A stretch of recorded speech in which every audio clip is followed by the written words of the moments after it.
Dear students, today we are going to learn 2.4 An Epitome of Courage. Epitome म्हणजे आदर्श, उत्कृष्ट, a very fine example of something. An epitome of courage म्हणजे धैर्याचं मूर्तिमंत उदाहरण. Look at the picture. This is a picture of one of the great scientists, Stephen Hawking. This is an inspiring story of one of the greatest scientists in the world. In spite of his dreaded disease that made him handicapped, he continued his extraordinary research work with great courage. विद्यार्थी मित्रांनो, ह्या जो मी चित्र पाहत आहात ते अतिशय प्रसिद्ध असे शास्त्रज्ञ स्टीफन हॉकिंग यांचे चित्र आहे. आणि स्टीफन हॉकिंग या पाठामध्ये सध्याच्या महान शतकातील महान वैज्ञानिक, महान सायंटिस्ट डॉक्टर स्टीफन हॉकिंग यांची प्रेरणादायी अशी कथा तुम्हाला अभ्यासासाठी दिलेली आहे. The lesson and epitome of courage talks about the courage of one of the greatest scientists of this century and how he overcome his disability and become a living legend of cosmology. कशा प्रकारे त्यांनी आपल्या अपंगत्वावर मात केली आणि जगातील ते एक महान शास्त्रज्ञ कसे बनले आणि त्यांनी आपलं रिसर्च कसं केलं याविषयी अतिशय प्रेरणादायी असा हा पाठ तुमच्यासाठी अभ्यासाला दिला आहे. An epitome of courage. We often tend to hide behind our weaknesses, disabilities, handicaps, or mourn over them our whole life through. Dr. Stephen Hawking, one of the greatest scientists of this century, did not do so. In spite of suffering from a very rare and dreaded disease, Dr. Stephen continued his research undaunted. His exemplary courage should inspire us to do our best even under trying circumstances. He passed away on March 14, 2018. Difficult words बघूया. Mourn म्हणजे शोक करणे. इथे अर्थ कुढत बसणे. ड्रेडिड म्हणजे भयानक, भयंकर. अनडॉन्टेड अविचल, धैर्य न खचलेला. एक्झॅम्पलरी प्रेरणादायी, अनुकरणीय. हेल्ड म्हणजे ओळखले जातात, गौरवले जाते. अक्लेम. एपिटमी म्हणजे आदर्श, उत्कृष्ट, धैर्याचं मूर्तिमंत उदाहरण असं या पाठाचा अर्थ आपल्याला सांगता येईल. आणि विकनेसेस म्हणजे कमतरता, डिसेबिलिटीज दुबळेपणा आणि हँडिकॅप म्हणजे अपंगत्व. मित्रांनो, आपण आपल्यामध्ये ज्या कमतरता आहे, दुबळेपणा आहे, अपंगत्व आहे त्याच्यामागे आपण बऱ्याचदा लपण्याचा प्रयत्न करतो आणि आयुष्यभर त्याबद्दल आपण काय करत असतो, शोक करत राहतो, कुढत राहतो. पण डॉक्टर स्टीफन हॉकिंग जे आहेत की ते या शतकातल्या महान शास्त्रज्ञांपैकी एक. त्यांनी मात्र असं केलं नाही, तर अतिशय रेअर म्हणजे दुर्मिळ आणि ड्रेडेड भयानक डिसीज म्हणजे आजाराला तोंड देत त्यांनी आपलं संशोधनाचं कार्य अविरतपणे चालू ठेवले. आणि त्यांच्या या अतुलनीय, अनुकरणीय अशा धैर्यातून आपण कसोटीच्या प्रसंगालाही कसं उत्तम प्रकारे सामोरं जायचं याची प्रेरणा आपण घेतली पाहिजे. 14 मार्च 2018 रोजी ते आपल्यातून निघून गेले. Exactly 300 years after the death of the great scientist Galileo, doctor Stephen Hawking was born in Oxford, London on the 8th day of January 1942. Little did his parents know that one day their little boy would be hailed as one of the greatest scientists of this century. Neither could anybody imagine that his mind would soar up into space like light. More importantly, none could predict that he would be the very epitome of courage. महान शास्त्रज्ञ Galileo याच्या मृत्यूनंतर बरोबर 300 वर्षांनी 8 जानेवारी 1942 रोजी Oxford येथे doctor Stephen Hawking यांचा जन्म झाला. आणि त्यांच्या आईवडिलांना ना त्यावेळेस जरासुद्धा कल्पना नव्हती की आपला हा लहान मुलगा पुढे जाऊन या शतकातल्या थोर शास्त्रज्ञांमधला एक ओळखला जाणार आहे, प्रसिद्ध होणार आहे. आणि त्याच्या बुद्धिमत्तेने सगळं शतक हे उजळून निघणार आहे. आणि तो धैर्याचा महामेरू म्हणजे एपिटोमी ऑफ करेज म्हणून ओळखला जाणार आहे याचा कुणालाच अंदाज नव्हता.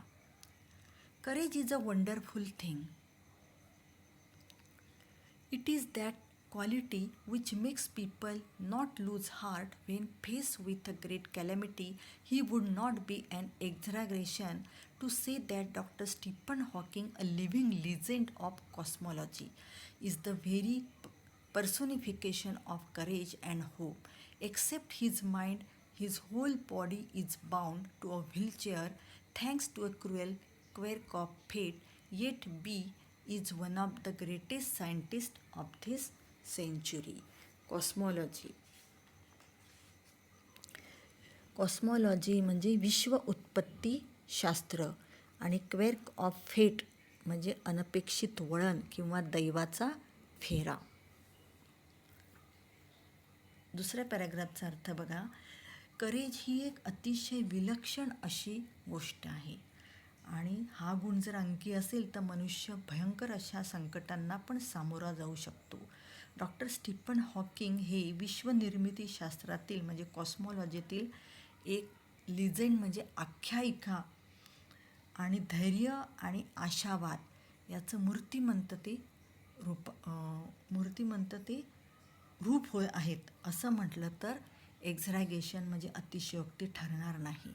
मात्र नियतीच्या खेळाचा दैवाच्या फाशी उलटे पडल्यामुळे म्हणा किंवा नियतीच्या फेऱ्यामुळे नशिबामुळे म्हणा एक बुद्धिमत्ता सोडली तर बाकी त्यांचं संपूर्ण शरीर हे व्हीलचेअरला जखडले गेले होते. आणि असे असूनही ते त्या शतकातील महान शास्त्रज्ञ ते होते. An average child, Stephen grew up to be a normal teenager full of mischief and lots of love for music and mathematics. Even though his father wanted him to study medicine, he was bent on studying mathematics. The University of Oxford at that time did not have a course in mathematics, so he opted to study physics instead. त्यांची Stephen हे अतिशय सर्वसाधारण मुलांप्रमाणे भरपूर खोड्या करणारे, मिश्चिप म्हणजे खोड्या करणारे, संगीतावर गणितावर मनसोक्त प्रेम करणारे असे टीनेजर बॉय होते. आणि त्यांनी वैद्यकीय शिक्षण घ्यावे असं त्यांच्या वडिलांना वाटत होतं. मात्र स्टीफनचा मॅथमॅटिक्सकडे कल होता आणि त्यावेळेस ऑक्सफर्ड विद्यापीठात गणिताचा अभ्यासक्रम नसल्यामुळे त्यांनी फिजिक्स म्हणजे भौतिकशास्त्राचा अभ्यास करायचं ठरवलं. At the age of 17, Stephen started noticing that he was becoming increasingly clumsy and even fell down a couple of times for no reason. This perplexed him and he went to see his family doctor, who diagnosed him as suffering from an extremely rare disease, ALS or LOU, Greg disease, that affects the nervous system and eventually weakens all the muscles of the body. Perplex म्हणजे कोड्यात पडणे आणि clumsy म्हणजे समन्वय कौशल्य गमावलेला किंवा अक्षम किंवा जडत्व असलेले. आणि परप्लेक्सचा दुसरा अर्थ गोंधळलेला पण असू शकतो. परप्लेक्स कोड्यात पडणे, गोंधळणे. आणि ALS आणि LOU हा एक अतिशय वेगळा असा हा आजार आहे की जो नर्वस सिस्टम म्हणजे मेंदूवर परिणाम करतो आणि त्याच्यामुळे त्याचा परिणाम म्हणून आपले सगळे मसल्स म्हणजे स्नायू हे कमकुवत होतात.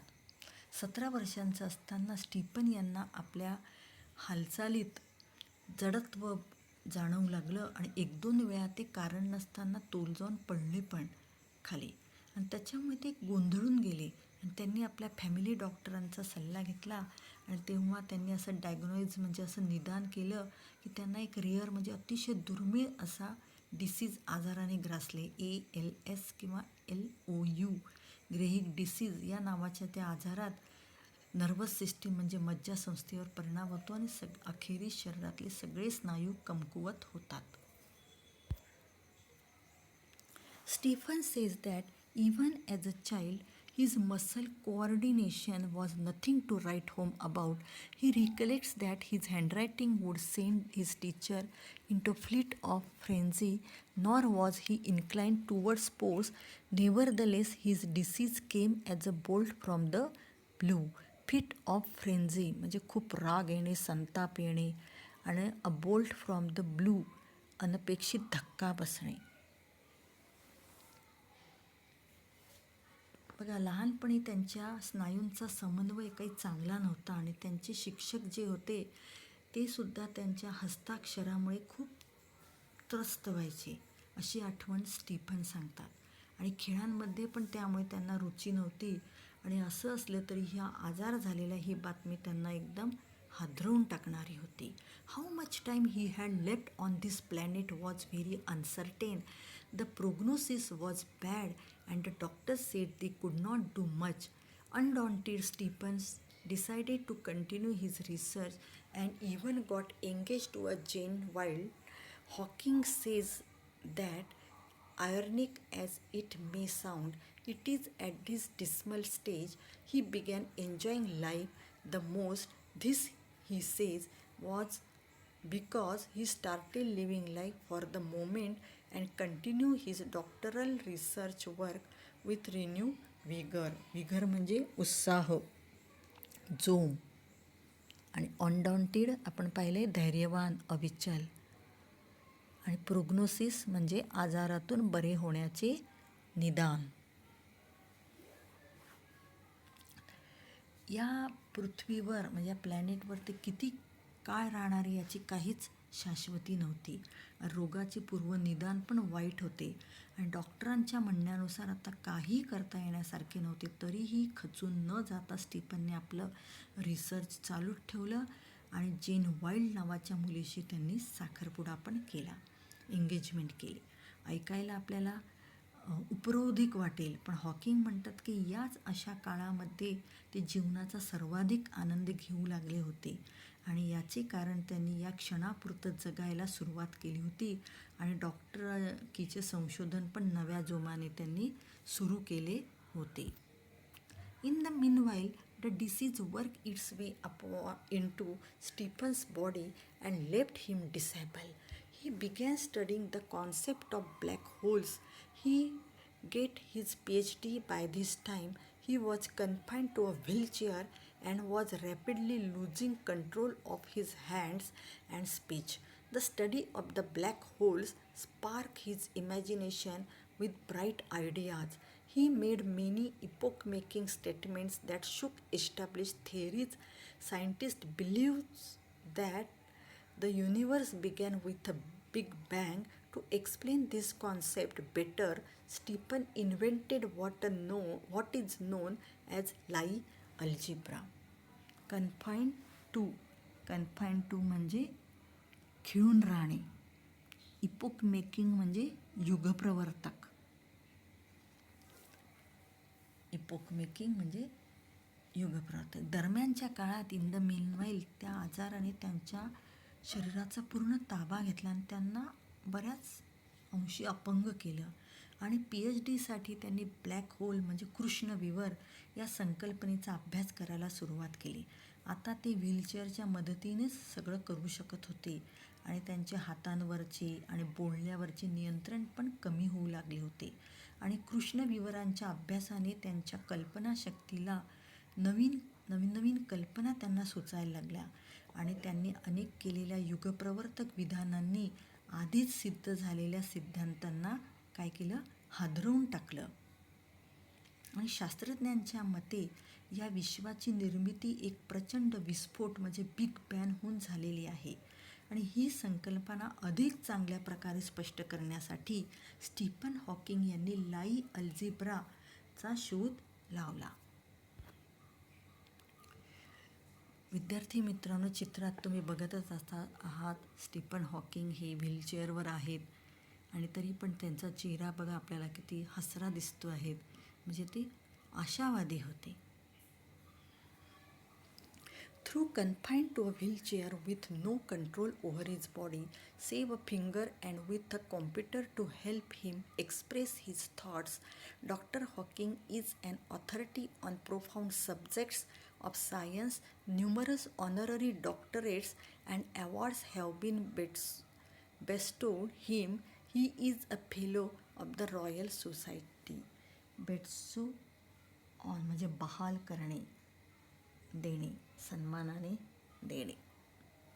कन्फाईन टू खिळून राहणे. त्यांच्या शरीरावरचं नियंत्रण गेल्यामुळे ते व्हीलचेअरवरच जवळजवळ जखडून गेले होते. तरी पण कॉम्प्युटरच्या मदतीने त्यांचे विचार ते व्यवस्थित मांडू शकत. आणि डॉक्टर हॉकिंग विज्ञानातील अतिशय गहन अशा विषयांमध्ये अधिकारी व्यक्ती आहेत आणि असंख्य त्यांना डॉक्टरेटच्या पदव्या आणि पुरस्कार त्यांना बहाल करण्यात आले आहेत आणि रॉयल सोसायटीचे पण ते फेलो आहेत. And a member of the US national academy of sciences. आणि US नॅशनल अकॅडमी ऑफ सायन्सेसचे ते सदस्य आहेत. In spite of being considered Einstein's equal in intelligence, Dr. Hawking is a very humble man, a simple down-to-earth man. He has authored many books dealing with his awesome ideas, keeping a layman in mind. His writing is full of wit and humor. His style is so lucid that non-scientist can also understand him. His book, A Brief History of Time, is one of the best-selling books of our times. Layman म्हणजे सर्वसामान्य व्यक्ती, humble म्हणजे नम्र. बघा, बुद्धिमत्तेच्या बाबतीत ते आईन्स्टाईनच्या तुलनेचे समजले जात असूनही डॉक्टर हॉकिंग हे अतिशय नम्र विनयशील आहेत. आणि त्यांच्या साध्या विनम्र अशा या माणसाने आपल्या अफाट कल्पना सामान्य लोकांना समजेल अशा भाषेत अनेक पुस्तकांच्या रूपात मांडलेल्या आहेत. आणि त्यांचं जे लिखाण आहे ना ते अतिशय विट अँड ह्युमर म्हणजे विनोदी आणि मार्मिक असतं. आणि त्याचबरोबर त्यांची लेखनशैली पण अतिशय ल्युसिड म्हणजे अतिशय सोपी अशा लेखनशैलीमुळे, सुबोध आणि सोपी लेखनशैलीमुळे शास्त्रज्ञ आणि विज्ञान तज्ज्ञ नसलेल्या लोकांनासुद्धा ती त्यांची लेखनशैली सहज समजायची.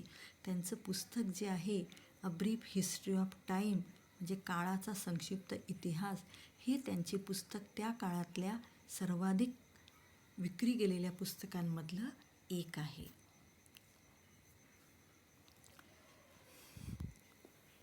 On being asked how he feels about having the dreadful ALS, Dr. Hawking, the quintessence of optimism and hope, says, not very different from the rest. I try and lead as normal a life as possible and not think about my condition or regret the things it prevents me from doing, which are not many. क्वेंटेन्स म्हणजे उत्कृष्ट उदाहरण, perfect example. आणि optimism म्हणजे आशावाद.